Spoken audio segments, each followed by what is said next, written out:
Bienvenue aux Femmes rayonnantes entrepreneurs podcast où tu trouves des épisodes de 15 minutes ou moins avec des conseils, des astuces, des réflexions sur la prestation de services en ligne, l'entrepreneuriat digital, le leadership et des actions à mettre en place pour développer ton entreprise digitale.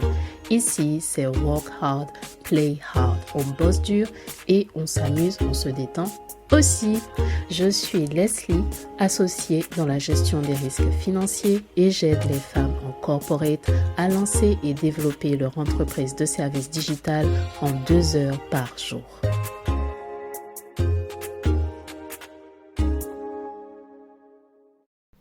Hello rayonnante, tu le sais, je le sais, pour que ton entreprise se développe, il te faut une offre et une offre qui se vend.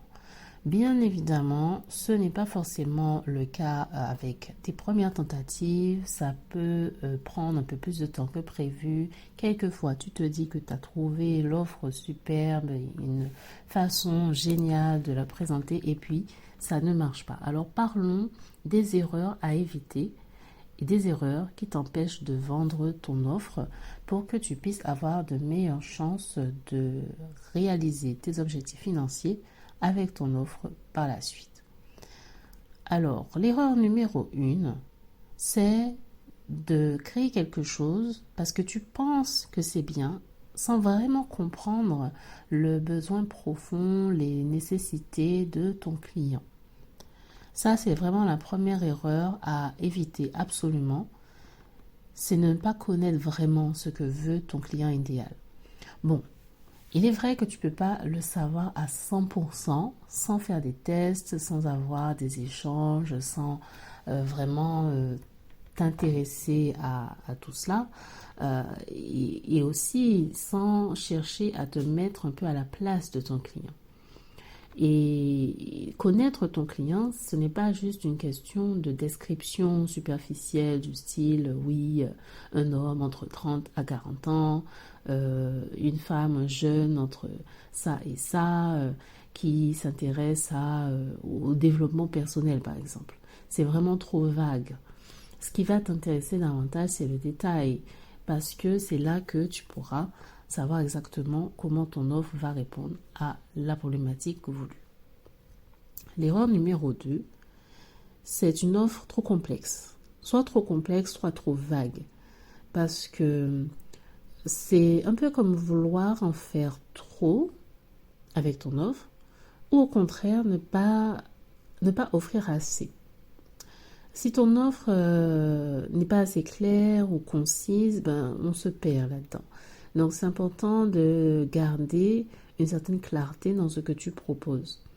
Parce que si c'est compliqué à comprendre, très clairement, les clients potentiels vont s'en éloigner. Et de notre côté, si c'est trop vague, ils ne verront pas pourquoi c'est intéressant pour eux d'investir là-dedans. Donc, assure-toi que ton offre résout un problème spécifique qui soit simple et direct. Et l'erreur numéro 3, c'est de ne pas tester ton offre avant de la lancer. Je pense que c'est important de faire une phase de test pour pouvoir justement voir si ton offre correspond vraiment aux attentes voulues. Teste avant un lancement officiel. C'est beaucoup mieux que de tout préparer, tout miser en avance, préparer tous les modules de ta formation, etc. pour au final te rendre compte que ce n'est pas exactement ce qui est voulu. Le mieux, c'est d'ajuster ton offre en fonction des besoins réels du client. Parce qu'au final, c'est comme ça que tu valides l'idée et que tu peux mieux investir ton temps et ton énergie dans le développement de ton offre et de ton entreprise. Donc, n'aie pas peur de faire des tests, des pré-lancements, des sondages peut-être, des choses qui vont te permettre d'avoir une meilleure compréhension de ton marché pour que tu puisses ensuite ajuster par la suite ton offre et tes services. Donc en conclusion, ton offre, tu peux la lancer en toute confiance si tu prends le temps de le faire correctement en évitant ces 3 erreurs qui vont te permettre de En fait, éviter ces 3 erreurs va te permettre de gagner vraiment du temps sur le long terme pour pouvoir faire une différence avec ton offre. Et si tu souhaites aller beaucoup plus loin, tu souhaites un retour personnalisé sur tes offres, tes services et voir comment améliorer cela, je t'invite à réserver une session de coaching où nous allons aller au-delà des conseils basiques pour s'intéresser à ton entreprise en particulier et mettre en place les solutions ensemble.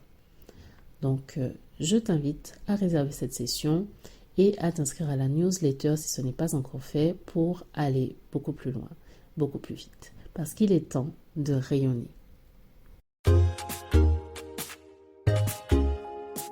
Il est temps de rayonner en ligne. Merci d'être passé, d'avoir écouté et si tu souhaites aller plus loin, tu peux visiter le site internet www.femmerayonnantes.fr.